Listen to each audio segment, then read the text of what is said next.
الحمد للہ الذی لا یبلغ مدحتہ القائلون ولا یحصی نعماہ العادون ولا یؤدی حقہ المجتہدون فطر الخلائق بقدرتہ نشر الریاح برحمتہ الصلاة والسلام علی النبی المکی المدنی القرشی ہاشمی الابتعی المطلبی الرسول المعید والمصطفى الامجد بالقاسم محمد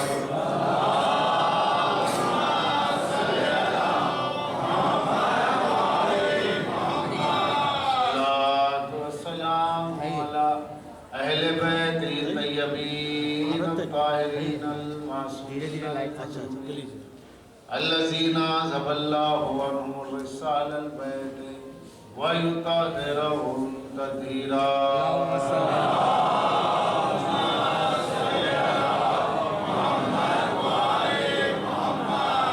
ولعنة الله على أعدائهم ومنكري فضائلهم وغاصبي حقوقهم أجمعين من الآن إلى قيام يوم الدين. قال اللہ تبارک و تعالی بالقرآن بسم اللہ الرحمن الرحیم ان الدین عند اللہ الاسلام.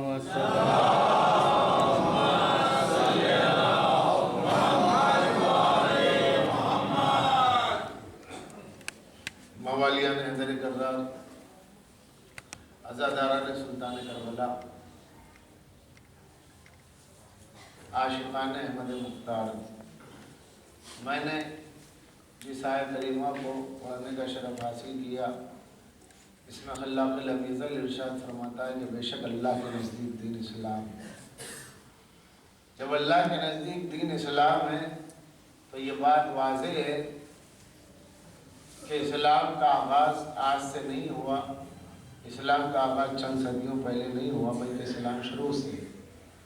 چونکہ اسلام دستور زندگی، دستور بندگی ہے، تو زندگی کا آغاز جب سے ہے، ظاہر اسلام تب سے ہے. اس لیے ہر نبی کا، ہر رسول کا، ہر معصوم کا دین اسلام تھا. نبیوں کا دین اسلام رہا، رسولوں کا دین اسلام رہا.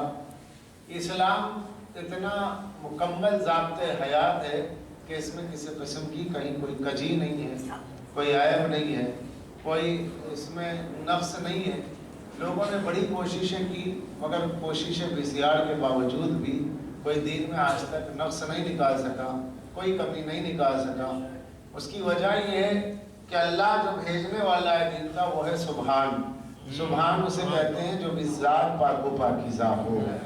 تو جس کی ذات میں کوئی عیب نہیں ہے، اس کا بھیجا ہوا دین بھی بے عیب ہے. اور اس نے جن نبیوں کے ہاتھوں بھیجا ہے وہ نبی بھی معصوم ہے، بے عیب ہے. تو جب بھیجنے والا بے عیب ہو، اس کا لانے والا بے عیب ہو، تب اس دین کو بچانے کے لیے اللہ جس کو مقرر کرے گا، اس کو پہچانوانے کے لیے ظاہر ہے وہ بھی بے عیب ہوگا. تو جب نبی بے عیب ہو تو معصوم کہتے ہیں، امام بے عیب ہو تو معصوم کہتے ہیں، مگر جب خدا بے عیب ہو تو اسے سبحان کہتے ہیں.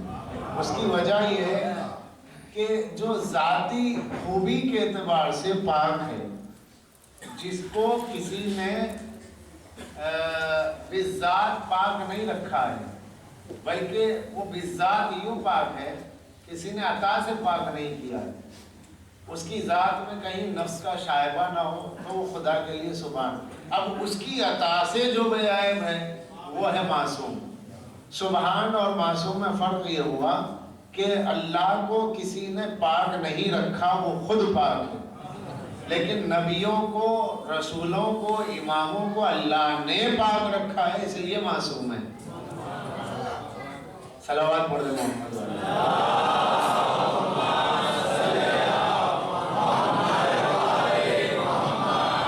تو جب یہ ایسے پاک و پاکیزہ ہیں اور ان کا دین لایا ہوا یہ بھی پاک و پاکیزہ ہے، تو اس میں قدریں ہیں، اس میں ویلوز ہیں، اس میں انسانی تہذیب کے اقدار موجود ہیں، اس میں شرافت کے جو تمام تقاضے ہیں اسے پیش نظر رکھا گیا ہے، اس میں تہذیب کے اصول بتائے گئے ہیں. لہٰذا اسلام میں کہیں کوئی کجی، کہیں کوئی کمی آپ کو نظر نہیں آئے گی. اسلام نے دنیا کو یہ پیغام دیا ہے کہ یہ دین دین فطرت ہے، تو یہ دین صرف مسجد تک محدود نہیں، یہ دین جمعہ و جماعت تک محدود نہیں، یہ دین رمضان کے روزوں تک محدود نہیں، یہ دین محیط ہے پوری انسانیت پر، محیط ہے پورے آپ کی زندگی پر، آپ کی زندگی کا تمام پھیلاؤ جو ہے وہ اسی دین اسلام کی آغوش میں ہے۔ لہذا ایک مشرک ہے، ایک ہندو ہے، تو وہ صرف مندر کی حد تک مذہب رکھتا ہے اور گنگا کی حد تک مذہب رکھتا ہے، یا تالاب کا مذہب ہے یا مندر کا مذہب ہے۔ اسی طریقے سے کرسچن ہے تو اس کو صرف ایک فادر کے سامنے جانا ہے، کنفیس کرنا ہے اور کچھ پیسے دینا ہے اور جنت لکھوا لینی ہے، اور فادر کنفیس کے بعد لکھ دیں گے کہ آپ کے لیے پیراڈائز ہے اور اس کے لیے آپ اتنا فارم بھر دیجئے، پیسے لے لیجئے۔ تو ہر ایک کے لیے پاک دھلنے کا ایک ذریعہ یہ ہے کہ وہ ڈائریکٹ خدا تک نہیں جا سکتا۔ کچھ لوگ مقرر ہو گئے جنہوں نے اپنے پر سب کچھ لے لیا ہے اور ایک دکان کھول لی ہے بخشانے کی اور بخشش کی، یہ رکھ لیا ہے کہ صاحب دیکھیے آپ کو اگر پورے پاپوں سے دھلنا ہے تو گنگا میں ڈبکی لگا لیجیے، آپ کو جنت میں جانا ہے تو فادر کے پاس جا کے کنفیس کر لیجئے کہ میں نے یہ کیا، کنفیس باکس میں جا کے کہ میرے گناہ ہو گئے ہیں، لہذا وہ بخش دیں تو سب کچھ ہے۔ دیکھیے اسلام، اور اس کے بعد میں کیا ہے، باہر نکل کے ماں کے حق کیا ہے پتہ نہیں، باپ کے حق کیا ہے پتہ نہیں، پڑوسی کی عزت کیا ہے پتہ نہیں، کس کا کیا حق ہے کچھ پتہ نہیں، نہ خدا کا حق معلوم نہ بندے کا حق معلوم، یہ حال۔ لیکن اسلام وہ دین فطرت ہے جس میں اللہ نے اپنے حقوق بھی رکھے ہیں، بندوں کے حقوق بھی رکھے ہیں، بتا کہ دیکھو میرا لیے تو سجدہ کرنا ہے، یہ میرا حق ہے۔ رہی بات بندوں کی، تو بندوں میں سب سے پہلا حق ماں باپ کا ہے، چونکہ ماں باپ کی وجہ سے تمہیں مسجد کا راستہ ملا۔ اگر ماں باپ تمہیں نہ بتاتے تو تم مسجد کہاں آتے، ماں باپ نہ بتاتے تو تم فرش عزا پر کہاں آتے، لہذا ماں باپ کا حق پہلے۔ بندوں میں جو سب سے پہلا حق ہے ماں باپ کا ہے، اس کے بعد بھائیوں کا ہے، عزیز، رشتہ دار، پڑوس، محلہ۔ لیکن عزیزان گرامی اس کے حقوق بتائے گئے، پھر بیوی ہو گئی، آپ کی شادی ہو گئی تو اس کا بھی حق ہے، اولاد ہو گئی تو ان کا بھی حق ہے، اور ہر حق کے بارے میں اللہ پوچھے گا، ہر حق کے بارے میں اللہ پوچھے گا۔ کچھ باتیں خدا اور بندے کے درمیان میں ایسی ہیں کہ جو کمی رہ گئی ہے اور ادا کرنے کی نیت تھی لیکن کمی رہ گئی، تو چونکہ وہ رحیم کریم ہے وہ آپ کو معاف کر سکتا ہے، وہ چاہے معاف کر دے، اس کی مرضی۔ لیکن اگر بندوں کا حق لے کر کے آپ پہنچ گئے، اور خصوصاً ماں باپ کا حق، باپ بیمار پڑا ہے، ماں بیمار پڑی ہے، لیکن آپ امریکہ اور لندن میں پڑے ہوئے، ارے بھائی اماں کی طبیعت خراب ہے تو میں نے پیسہ جمع کرا دیا ہے، علاج ہو رہا ہوگا، پیسے سے علاج نہیں ہوتا ہے، ماں باپ کا یہ بیماری کا علاج ہوتا ہے، ماں باپ کی بیماری کی دوا ہے بچوں کا چہرہ دیکھنا۔ اگر بیٹا باپ کے سرہانے بیٹھا ہو اور اپنے ہاتھ سے ایک لقمہ کھانا ضعیف باپ کو کھلا دے تو اس میں اس کو جو دوا ملتی ہے وہ آپ کی ایک بوتل خون میں نہیں ملتی، کیوں؟ کہ ایک نفسیاتی چیز ہے، ماں باپ پہ ایک اثر ہوتا ہے۔ لیکن آج کا ہمارا معاشرہ یہ ہو گیا ہے کہ لوگ اپنے بوڑھے ماں باپ کو یا تو تنگ آ کے اولڈ ہاسٹیج میں ڈال دیتے ہیں جس میں پیسہ دے دیا جاتا ہے کہ وہی دیکھ ریکھ کرے، یا کسے فرصت ہے، لہذا اب فرصت نہیں ہے، کریں گے۔ اب جب یہی عالم بچے دیکھیں گے تو یہ اپنے ماں باپ کے ساتھ کریں گے، تو اس کا مطلب یہ ہوا کہ جو رشتوں کی تہذیب ہے وہ ختم ہو جائے گی۔ جب رشتوں کی تہذیب ختم ہو جائے گی تو انسانی سماج بکھر جائے گا، اور اس انسانی سماج کو سنبھالنے کے لیے جس قانون پر عمل کرنا ہے اس قانون کا نام ہے اسلام، جس میں سب سے پہلے حیثیت ماں باپ کی، کیونکہ اللہ نے فرمایا وَقَضَىٰ رَبُّكَ أَلَّا تَعْبُدُوا إِلَّا إِيَّاهُ وَبِالْوَالِدَيْنِ إِحْسَانًا، کہ اللہ نے اس بات کا فیصلہ کر لیا کہ عبادت بس اسی کی جائے اور حسن سلوک ماں باپ سے کیا جائے۔ اور حضرت لقمان اپنے بیٹے کو نصیحت کرتے ہیں تو فرماتے ہیں انشکر لی ولوالدیک، حضرت لقمان کے لیے پروردگار عالم نے آیت بھیجی کہ انشکر لی ولوالدیک، میرا شکریہ ادا کر اور ماں باپ کا شکریہ ادا کر، کیونکہ جو بندوں کا شکر گزار نہیں ہوتا وہ خدا کا بھی شکر گزار نہیں ہوتا۔ اس لیے ماں باپ کی اسلام میں